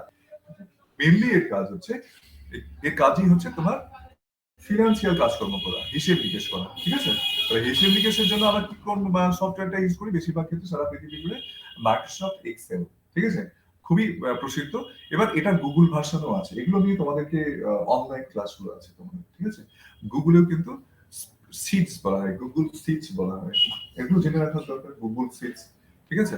এবার এটা পরবর্তীকালে আমাদের অন্যান্য ক্ষেত্রেও আসবে, সেগুলো তোমাদেরকে এআই এর উপরে অনেক কিছু আসবে, সেগুলো তোমাদেরকে বলবো, সেগুলো তোমাদেরকে দেখাবো। তো এখন আপাতত যেটা অফলাইন আমরা যেটা শিখছি সেটা ভালো করে জানতে হবে, ঠিক আছে? তো মাইক্রোসফট এক্সেল এর সাহায্যে তাহলে কি করে থাকি আমরা? মেইনলি আমরা ম্যাথ রিলেটেড জব বা অ্যাকাউন্টিং রিলেটেড ফিনান্সিয়াল কোনো কাজকর্মগুলো আমরা এই এক্সেল এর সাহায্যে করে থাকি। এক্সেলের প্রচুর ফর্মুলা গুলো তোমাদেরকে শিখতে হবে, সেগুলো আগে ওয়ার্ডটা শিখবে, তারপরে এক্সেলটা শিখবে। একে আমরা স্প্রেডশিটও বলে থাকি, একে কি বলে? স্প্রেডশিট, ঠিক আছে? তো এরও শর্টকাট কি আছে, ঠিক আছে? এবার চ্যাট, এখানে চার্ট কাকে বলবে? চার্ট। তো এক্সেল এর সাহায্যে চার্ট বানানো সম্ভব। চার্ট কাকে বলে? কোনো গ্রাফিক্যাল নিউমেরিক্যাল ডেটা, সংখ্যীয় কোনো ডেটা গ্রাফিক্যাল রিপ্রেজেন্টেশন, মানে গ্রাফিক্যাল চিত্রিত রূপ একটা বলতে পারো, সংখ্যা চিত্রিত রূপ। তোমাকে যদি আমি দিই যে আচ্ছা বলো তো এই শ্যামের রেজাল্ট আর রামের রেজাল্ট, শ্যামের রেজাল্ট রামের রেজাল্ট তোমাকে দেখে যদি বলি, তুমি হ্যাঁ দেখে দেখে তোমার কষ্ট হবে যে এর এটাতে বেশি পেয়েছে ওটাতে কম পেয়েছে, বাংলায় বেশি, দুজনের তো সমান হবে না। কিন্তু তোমাকে যদি আমি গ্রাফ করে দুজনের ছবিটা তোমার সামনে দেখাই, তাহলে তুমি বুঝতে পারবে দুটো পাশাপাশি রেখে, তাহলে তুমি চট করে বলবে যে শ্যাম ভালো স্টুডেন্ট। কেন? সে একটা বাচ্চা ছিল, সে ওই ছবিটা দেখে বলে দেবে যে শ্যাম ভালো ছিল। কেন? সেখানে গ্রাফ করা আছে, ওই সংখ্যারই গ্রাফ করা আছে। কিন্তু সংখ্যা দিয়ে তোমাকে যদি বলি, তুমি বুঝতে পারবে সহজে, কম্পারিজন করলে বোঝা যাবে। কিন্তু যদি আমি গ্রাফ করে দুজনের তুল্যমূল্য করে এ এতটা পেয়েছে ও এতটা পেয়েছে, তাহলে তুমি দেখে বলবে আচ্ছা শ্যাম তো ভালোই পেয়েছে, শ্যামের হাইটটা দেখবে বেশি, মানে গ্রাফে যদি দেখো, চার্টে যদি দেখো, তাই না? তো তাহলে এইটার সাহায্যে আমরা কি করতে পারি? সহজে আন্ডারস্ট্যান্ড করতে পারি। এটাই এখানে বলেছে, এই chart is a graphical representation of a numeric মানে সংখ্যা, that is more easy to understand, বোঝা খুব সহজ, analyse and demonstrate in comparison to numeric data. ওই যে বললাম, সংখ্যার সঙ্গে কম্পারিজন করতে কিন্তু আমাদের সুবিধা হবে। তো তার জন্য আমরা কি করি? চার্ট। তো এক্সেল এর সাহায্যে খুব সুন্দরভাবে চার্ট করতে পারো, পাই চার্ট, বার চার্ট, এগুলো নিশ্চয়ই তোমরা পড়েছো বা পরবর্তীকালে পড়বে। যারা যারা এখন হয়তো নভিস আছে তারা পরবর্তীকালে এখন হয়তো এগুলো জানো না, হয়তো একটু বড় হলে তোমাদের এই সাবজেক্ট গুলো আসবে, যেখানে তোমাদের গ্রাফ করতে হবে। জিওগ্রাফিতে তো গ্রাফ থাকে, যেমন টেম্পারেচারের গ্রাফ থাকে, বৃষ্টিপাতের গ্রাফ থাকে, চার্ট থাকে, তাই না? তো এগুলো থাকে। তো এই হচ্ছে চার্ট, ঠিক আছে? এখানে একটা চার্টের ছবি দেওয়া হয়েছে, দেখো এই যে। তাহলে এখানে দেখে কি বুঝবে? শ্যাম ধরো নাম্বার পেয়েছে, শ্যামের নাম্বার হচ্ছে হলুদ আর রামের নাম্বার হচ্ছে নীল। তাহলে কোন স্টুডেন্টটা ভালো?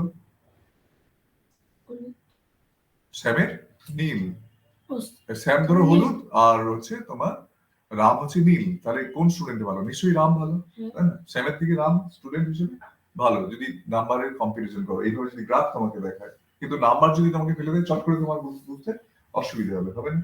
তো এই হচ্ছে গ্রাফ। গ্রাফে তুমি সহজে একটা ডিসিশন নিতে পারো, ডেমনস্ট্রেশনটা তুমি দেখেই বুঝতে পারবে। এবার এক্সেলে কিছু ম্যাক্রো আছে যেটা সে নিজেই কাজ করতে পারে। এই ম্যাক্রো জিনিসটা কি সেটাও কিন্তু তোমাদের দেখানো হবে। ম্যাক্রো, ঠিক আছে, ও নিজেই কাজ করতে পারবে। এখন তো এআই চলে এসেছে, আর্টিফিশিয়াল ইন্টেলিজেন্স। তুমি একটা টাস্ক ওকে দিয়ে দিলে, সে ধরনের টাস্ক ও পরবর্তীকালে ঠিক সেম কাজ যদি হয় ও নিজেই কিন্তু করে ফেলতে পারবে। বোঝা গেল? তো এখন এআই চলে এসেছে, এই কাজগুলো কিন্তু এআই এর সাহায্যে হচ্ছে, ম্যাক্রোর কাজগুলো। আচ্ছা, এখানেও কিন্তু সেম জিনিস, এখানে আর কিছু বলছি না। যেমন ওয়ার্ডের ক্ষেত্রে যা যা ছিল, একটা ফাইল ওপেন করতে গেলে কন্ট্রোল চেপে দেখো অন, ও প্রেস করতে হবে, অন হয়ে যাবে। আচ্ছা, নিউ ফাইল যদি ওপেন করতে চাও তাহলে কন্ট্রোল চেপে রেখে এন। ওপেনের ফাইল মানে এক্সিস্ট করছে, যে ফাইলটা অলরেডি আছে সেই ফাইলটাকে যদি ওপেন করতে চাও, তাই না? তাহলে তাকে তাকে বলছে ওপেন ফাইল, অলরেডি আছে, কিন্তু নতুন ফাইল তৈরি করতে গেলে কন্ট্রোল এন। সেভ করতে গেলে F12, ঠিক আছে? তো সেভ করতে গেলে কন্ট্রোল প্লাস এস, মানে কন্ট্রোল সেভ চেপে রেখে দিয়ে এস। প্রিন্ট করতে গেলে কন্ট্রোল পি, ফাইন্ড করতে গেলে কন্ট্রোল এফ, রিপ্লেস করতে গেলে কন্ট্রোল এইচ, গো টু করতে গেলে F5। মানে এটা হচ্ছে ফাংশন কি, ফাংশন গুলো কোথায় থাকে, উপরের দিকে দেখবে F1 F2 F3 এরকম থাকে উপরের দিকে কিবোর্ড গুলো, তাহলে সেটাকে ফাংশন কি বলা হয়। তো এইগুলো একই জিনিস আছে, আলাদা কিছু নেই। ওয়ার্ড যা আছে এক্সেলও তাই আছে, এগুলো দেখে নেবে, ঠিক আছে? তো এগুলো একটু আলাদা হবে কারণ এখানে ফর্মুলা আছে। যদি অটো সাম করতে চাও, উপরে সংখ্যা বসানোই আছে, অটোমেটিক্যালি তোমার সাম হয়ে যাবে। অল্টার চিপে যদি ইকুয়াল টু দাও, অটোমেটিক্যালি তার যোগফল বসিয়ে দেবে। বুঝতে পারলে? কারেন্ট ডেট কন্ট্রোল চেপে রেখে কোলন, কারেন্ট টাইম কন্ট্রোল চেপে রেখে সেমিকোলন, সেমিকোলন আছে, কোলন আছে, ঠিক আছে? স্পেলিং ওই যে একই আছে, F7 এর একই আছে, F1। ম্যাক্রোটা তো ওয়ার্ডের নেই, এর ম্যাক্রো আছে, সেজন্য অল্টার চেপে F8, ঠিক আছে? তো এই ধরনের শর্টকাট কিগুলো আছে। তো এগুলো নিয়ে আমি আর বলছি না, এগুলো তোমরা দেখে নেবে। এগুলো আমি এটাও দিয়ে দিচ্ছি, গ্রুপেও দিয়ে দিচ্ছি, এটা তোমরা কিন্তু এগুলো লিখে নেবে। কিন্তু যখন এক্সেল করবে তারপরে কিন্তু এগুলো দেখে নেবে ফাইনাল, ঠিক আছে? এখন করবে না। এখন কিছু দেখার দরকার নেই, কিন্তু যেহেতু তোমাদেরকে বলে রাখছি এগুলো কিন্তু করবে। তো এই শর্টকাট কি গুলো কেন ইউজ করা হয় পরীক্ষাতে পড়ে, কেন পড়ে? কারণ তোমাদের দক্ষতা কতটা আছে সেটা কিন্তু এইটা দিয়েই জাজমেন্ট হয়। তুমি মাউস ইউজ করছো না কিবোর্ডটা ইউজ করছো, কিবোর্ড ইউজ করলে কিন্তু অনেক দ্রুত কাজ করা সম্ভব। সেই জন্য এই শর্টকাট কি গুলো এখানে দেয়া আছে। দেখো, বোল্ড করতে গেলে কন্ট্রোল বি, অবশ্যই সিলেকশন করে করতে হবে, ঠিক আছে? আইটালিক করতে গেলে কি করবে, আন্ডারলাইন করতে গেলে কি করবে, স্ট্রাইক থ্রু করতে গেলে মানে মাঝখান থেকে কেটে দেবে, লেখাটার মাঝখান থেকে কেটে দেবে, তাহলে কি করবে? তো সেইগুলো দেয়া আছে এখানে। ফরম্যাটিং যেমন ওয়ার্ডের যা ছিল তাই আছে, খুব একটা তফাৎ কিছু নেই, একটু একটু দেখে নেন, ঠিক আছে? তাহলে এরপরে চলে আসো, কতগুলো জিনিস লিখে নাও, নোট করো। তাহলে মাইক্রোসফট এক্সেল এর বাই ডিফল্ট নেম কি হয়? বাই ডিফল্ট নেম হয় বুক 1, BOOK 1। তুমি নাম না দিলে মাইক্রোসফট এক্সেল কি নাম দেয় সেটাকে বলা হয় বাই ডিফল্ট নেম। কি দেয় না, বুক 1, BOOK 1। আবার যদি তুমি আরেকটা নতুন ফাইল ক্রিয়েট করো, যদি নাম না দাও তাহলে ও কি নাম দেবে, বুক 2, বুক 3, বুক 4, এরকম ভাবে ও কত নাম দিতেই থাকবে তুমি যদি নাম না দাও। আর যদি দাও তোমার সেই নামটাই ক্লিয়ার। তাহলে এটাকে কি বলা হয়, বাই ডিফল্ট নেম। হলো বাই ডিফল্ট নেম। এবার এক্সটেনশন কি হয়, যেমন ওয়ার্ডের ক্ষেত্রে এক্সটেনশন কি ছিল, ডট ডিওসি। তাহলে এটার ক্ষেত্রে এক্সটেনশন কি নেম হয়, ডট এক্সএলএস। এক্সএলএস লিখে নাও, দশমিক, ডট মানে দশমিক, ডট দিয়ে এক্সএলএস। বলো, এই হচ্ছে তোমার এক্সেল। তাহলে এক্সেল এর সাহায্যে কি করি বা কিভাবে আমরা ব্যবহার করবো এক্সেল কে, সেই সব নিয়ে আলোচনা হলো, শর্টকাট নিয়ে আলোচনা হলো, এগুলো তোমরা দেখে নেবে। এবার চলে আসি এমএস অ্যাক্সেস। তো এমএস অ্যাক্সেসটা কি? এমএস অ্যাক্সেস হচ্ছে এক ধরনের database system, DBMS, database management system. তাহলে এমএস অ্যাক্সেস কি, ডিবিএমএস, ডেটাবেস ম্যানেজমেন্ট সিস্টেম। তাহলে Microsoft access is a Windows-based program created by Microsoft. It helps you to store and manage a large collection of information. তাহলে information মানে data, তথ্য। তাহলে সেই তথ্যকে সুন্দরভাবে রেখে দেয়া, অ্যালাইন করে সুন্দরভাবে রেখে দেওয়ার জন্য অ্যাক্সেস অ্যাপ্লিকেশনটাকে আমরা কাজে লাগাবো। এগুলো সম্বন্ধে তোমরা জানবে, যেমন একটা স্কুলের ডেটাবেস তৈরি করবে, যেমন একটা লাইব্রেরির ডেটাবেস তৈরি করবে, যেমন একটা ব্যাংকের ডেটাবেস তৈরি করবে, ঠিক আছে? তো এই ধরনের ডেটাবেস গুলো তৈরি করতে গেলে তাদের ইনফরমেশন গুলো সুন্দর করে রাখতে গেলে একটা ফর্ম তৈরি করা, ফর্মের মধ্যে এন্ট্রি করলে সেই ডেটাগুলো থাকবে। তো সেগুলো কিভাবে করবে সেটার জন্য অ্যাক্সেসটা জানতে হবে আমাদেরকে, ঠিক আছে? তো অ্যাক্সেস যখন প্র্যাকটিক্যালি হবে তখন ভালো করে জেনে রাখবে, এই হচ্ছে আমাদের অ্যাক্সেস, ঠিক আছে? এমএস অ্যাক্সেস মানে মাইক্রোসফট অ্যাক্সেস। কি করা যায় সেটা জেনে রাখো। এবার ডেটা বেস বলতে কি বোঝায়? ডেটাবেস হচ্ছে যেখানে collection of information, or you can say it is hub of information For retrieving information, we fall back on the database. On ডেটাবেসের মধ্যে আমরা ফেলে রাখি, রিট্রিভ মানে তুলে ধরা, তুলে নেওয়া। আবার প্রয়োজনটা আমরা সেই ডেটাটাকে নেই। প্রথমে আমরা কি করি, তথ্যটাকে ইনপুট করি, তার মধ্যে রাখি, আবার যখন তথ্যের প্রয়োজন পড়ে সেখান থেকে আবার রিট্রিভ করি, আমরা সেটাকে আবার কোয়ারিজ করি। তো সেটাই হচ্ছে ডেটাবেস, ঠিক আছে? তাহলে দেখো এখানে লেখা আছে most popular database management system is DBMS, ঠিক আছে? ইন মার্কেট ইজ লাইক, যেমন এমএস অ্যাক্সেস হচ্ছে একটা ডেটাবেস সিস্টেমের উদাহরণ। যদি তোমাকে বলে আচ্ছা বলো তো তোমার একটা ডিবিএমএস এর উদাহরণ দাও, তুমি তখন কি বলবে? MS access. অ্যাক্সেস হচ্ছে একটা ডিবিএমএস, ডেটাবেস ম্যানেজমেন্ট সিস্টেম, ঠিক আছে? তো এরও একই জিনিস, ওপেন এক্সিস্টিং ডেটাবেস করতে গেলে কন্ট্রোল ও কন্ট্রোল এন একই জিনিস আছে। এইগুলো তোমরা দেখে নেবে যখন প্র্যাকটিক্যালি ওটা হয়ে যাবে। তারপরে এখন জাস্ট জেনে রেখে দাও, ঠিক আছে? এইগুলো লিখে রেখে দাও, ঠিক আছে? যখন প্র্যাকটিক্যালি আমরা দেখাবো, তারপরে প্র্যাকটিক্যালটা কিছুটা শিখে নেওয়ার পরে এগুলো তোমরা করবে, এগুলো পরে আসবে। কিন্তু এখন থেকে তোমাদেরকে আমি জানিয়ে রাখছি, যেহেতু এখানে থিওরি ক্লাসগুলো সবটাই আমি দিয়ে দিচ্ছি, শুধু এমএস অফিসের উপরে, যেহেতু মাইক্রোসফট অফিসের উপরে থিওরি ক্লাসটা হচ্ছে, সেই জন্য সবটা দিয়ে রাখছি। এগুলো দেখে নেবে, যা যা দিলাম এগুলো সব করে নেবে, ঠিক আছে? তো এগুলো মোবাইল ফোন থেকে তোমার যদি ইউটিউবে, তো আমি এটা দিয়ে দিচ্ছি, তুমি এটা দেখে দেখে করে নিতে পারো, লিখে নিতে পারো, হোয়াটসঅ্যাপে দিয়ে দেবে, হোয়াটসঅ্যাপে দিয়ে দেবে, ঠিক আছে? পজ করে করে দেখে দিয়ে লিখে নিতে পারো, বা পিডিএফটাও আমি এখানে দিয়ে দেবো, সেই পিডিএফটা দেখে দেখে করে নিতে পারবে, ঠিক আছে? তো এগুলো লিখে নেবে সবগুলো, ওকে? এই সমস্ত কিছুগুলো আছে। এবার চলে আসি PowerPoint, Microsoft PowerPoint. পাওয়ার পয়েন্টটা কি? পাওয়ার পয়েন্ট হচ্ছে তোমার কোনো আইডিয়া, তোমার কোনো একটা বিষয়, বা কোনো একটা কোম্পানিতে তুমি জব করো, সেই কোম্পানি তোমাকে বললো এই একটা প্রজেক্ট আছে আমাদের, এই প্রজেক্টটা নিয়ে তোমাকে একটা পাওয়ার পয়েন্ট বানাতে হবে, ঠিক আছে? তার মানে তুমি সেই প্রজেক্টটা নিয়ে সুন্দর, তোমাকে সমস্ত কিছুই দিয়ে দেবে। তো তোমার তার ছবি, তার সমস্ত কিছু দেবে, তুমি সেটাকে সুন্দর করে অ্যানিমেশন করে, যেটা অডিয়েন্সের সামনে, যাদের সামনে তুমি এটা উপস্থাপনা করবে, তাদের সামনে সুন্দরভাবে কম্পিউটারে করা কাজটা করে সুন্দরভাবে তাদের বোঝার জন্য তুমি করতে পারো। তার জন্য ভিডিও দিতে পারো, অ্যানিমেশন করতে পারো সুন্দর করে। তোমার সমস্ত কিছু ইনগ্রেডিয়েন্টস যা লাগবে সেগুলো তোমাকে কিন্তু প্রোভাইড করে দেবে।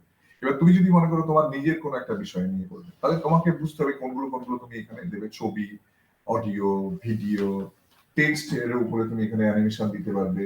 এই সমস্ত কিছু কিন্তু তোমাদেরকে শেখানো হবে। সেটা কোথায় হয়? পাওয়ার পয়েন্টে, ঠিক আছে? সেটা কিসে কাজ করবো আমরা?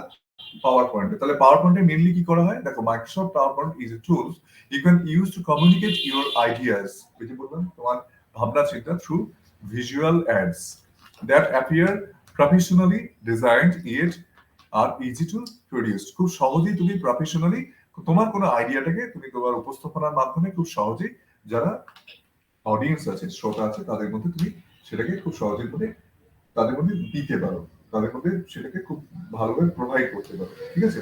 কারণ তুমি ধরো কোনো একটা সাবজেক্ট, অঙ্কই ধরো, আমি যদি তোমাকে অঙ্ক করে, অঙ্ক যদি তুমি শুধুমাত্র মুখে বলে করে, কিন্তু আমি যদি অ্যানিমেশন দিয়ে সুন্দরভাবে সেই অঙ্কটা, তার মূল বিষয়বস্তুটাকে সুন্দরভাবে যদি আমি অ্যানিমেশন দিয়ে তোমাকে বুঝিয়ে দিই, অনেকগুলো চিত্র দিয়ে, অনেকগুলো ছবি দিয়ে, অনেকগুলো তার মধ্যে অ্যানিমেশন দিয়ে যদি তোমাকে বোঝাই, ফিজিক্স থেকে শুরু করে যে কোনো সাবজেক্ট ধরে, তাহলে তুমি ভালো করে শিখবে, ভালো করে বুঝবে, নাকি তোমাকে শুধুমাত্র মুখে বললে ভালো করে শিখবে?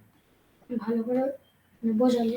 বুঝলে? নিশ্চয়ই অ্যানিমেশন আগে দেখে তুমি বুঝবে বেশি করে। তাহলে এটার জন্য তুমি পাওয়ার পয়েন্টের সাহায্য নিতে পারো, পাওয়ার পয়েন্টের সাহায্যে তুমি এটা করতে পারো, বুঝতে পারলে? তো এইটার জন্য কিন্তু আমরা পাওয়ার পয়েন্ট প্রেজেন্টেশনটা ব্যবহার করি, বোঝা গেল? তাহলে পাওয়ার পয়েন্টটা কি? আচ্ছা, এরও এখানে দেখো শুধু ও দেয়া আছে, মানে কন্ট্রোল চেপে রেখে ও, কন্ট্রোলটা প্লাস ও দেয়া নেই, তোমাকে বুঝে নিতে হবে কন্ট্রোল চেপে রেখে ও। এটাকে প্রেজেন্টেশনও বলা হয়। আমরা পাওয়ার পয়েন্টটাকে কি বলি? প্রেজেন্টেশন, বা সংক্ষিপ্তভাবে পিপিটি ফাইল বলি। সংক্ষিপ্তভাবে কি বলি? PPT file. Power point presentation file, PPT file, ঠিক আছে? দেখো এটার উপরে কি কি আছে, মানে ওই ডকুমেন্ট অ্যাকশনের জন্য কি স্ট্রোক কি কি আছে? ওপেন প্রেজেন্টেশন, কন্ট্রোল ও, কন্ট্রোল এন, এফ শুধু F12, control S, control P, help শুধু F1, এফটা ফাংশনটা শুধু করতে হবে, এখানে কন্ট্রোল প্রেস করার দরকার নেই। তো এইগুলো কিন্তু এখানে দেয়া আছে, এগুলো তোমরা যখন প্র্যাকটিক্যালি করবে তখন দেখে নেবে। সমস্ত কিছু একই জিনিস, একটু আধটু এদিক ওদিক আছে, এগুলো যখন প্র্যাকটিক্যাল করবে দেখে নেবে, ঠিক আছে? প্রেজেন্টেশন অ্যাকশনের জন্য কি করবে? এখানে স্লাইড বলা হয়, এখানে পেজ বলা হবে না, এখানে কি বলবো? স্লাইড। যেমন ওয়ার্ডের ক্ষেত্রে, এক্সেলের ক্ষেত্রে, ওয়ার্ডের ক্ষেত্রে কি বলি আমরা পেজ বলি, এক্সেলের ক্ষেত্রে কি বলি? সিট। আর এটার ক্ষেত্রে আমরা বলবো কি? এক একটা পেজ বলবো না, যেটাকে পেজের মধ্যে দেখতে পেজ বলবো, এটাকে বলবো স্লাইড, ঠিক আছে? তো স্লাইড বলবো। তো স্লাইডগুলো প্রথম স্লাইডে যেতে গেলে F5 প্রেস করতে হবে, নেক্সট স্লাইডে যেতে গেলে ডাউন অ্যারো প্রেস করতে হবে। এই যে আমি তোমাদের এটা দেখাচ্ছি, এটাও কিন্তু একটা পাওয়ার পয়েন্ট প্রেজেন্টেশনই বানানো। আমি এই যে অ্যারোটা দিয়ে নিচে নিচে করছি, ওটা নেমে যাচ্ছে, পাওয়ার পয়েন্ট প্রেজেন্টেশনই বানানো, ঠিক আছে?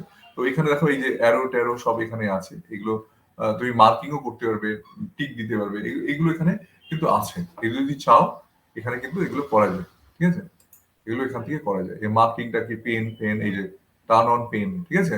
অন দ্য পেন এখানে যদি করো তাহলে এখানে দেখো পেন চলে এসছে, ঠিক আছে? দেখতে পাচ্ছ এই যে পেন, এই যে তুমি কালার নিয়ে নিতে পারো, যে ধরনের কালার নেবে সেই ধরনের। এবার যদি টিক দাও, দেখো এই যে টিক দিচ্ছ, তুমি যখন কোনো অডিয়েন্স তোমার সামনে আছে তাদেরকে এরকম টিক দিয়ে বলতেও পারো, বোঝাতেও পারো, ঠিক আছে? তো পেনটা তুমি এখান থেকে নিয়ে নিতে পারছো। তো এই জিনিসগুলো কিন্তু এখানে আছে। এটাও পাওয়ার পয়েন্ট, একটা পাওয়ার পয়েন্টে আমি এটা বানিয়েছি। জাস্ট এখানে অ্যানিমেশন কিছু নেই, জাস্ট তোমাদেরকে বোঝাচ্ছি। কিন্তু চাইলে তোমরা অ্যানিমেশন দেবে, এটা শিখবে, এখানে দেখে দেবে কিভাবে অ্যানিমেশন দিতে হয়, একটা টেক্সটের উপরে, ওয়ার্ডের উপরে, ছবির উপরে, বা একটা স্লাইডের সঙ্গে আরেকটা স্লাইডে কিভাবে আসবে।